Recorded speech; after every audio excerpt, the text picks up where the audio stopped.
I'm with Kyle Jordan, the losing coach today of the Dubai Barracudas, who fell to the Ain Desert Foxes here at the Sevens, 14-6. Coach, what were the overall impressions on how your team played?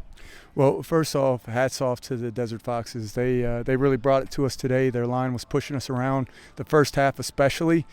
Second half, I thought we came out and we played a little bit better, but we kept shooting ourselves in the foot with penalties.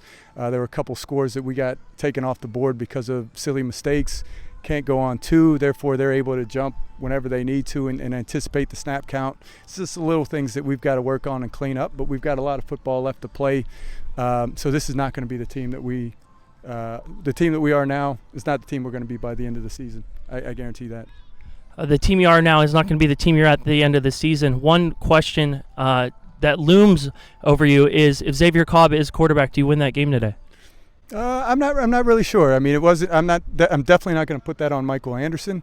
This was his first time playing quarterback in a long time, and anytime you do that, the game is going to move pretty quick for you. But they were in the backfield a lot, and we had receivers give up on routes that should have continued on. So I'm definitely not going to put that on Michael Anderson. Xavier gives you a few other things that Michael can't do with his legs and things like that. But there were a lot of other areas where we did not execute today that are big parts of why we did not win today. You're 0-2 after week 2 of the season. What changes need to be made so you can pick up your first W? Well, first, our guys need to keep their heads up and understand that we played horribly the first 2 games of the season, but that's not how we're going to play the rest of the season. We've got a lot of football left to play. We've got new guys that need to continue growing, and they will.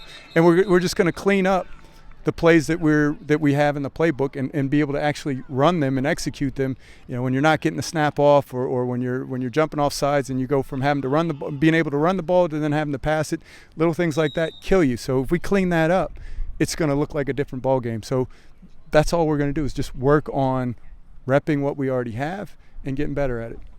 Kyle Jordan, the head coach of the defending Desert Bowl champions, the Dubai Barracudas, who lost here today at the Sevens 14-6 over the Ain Desert Foxes.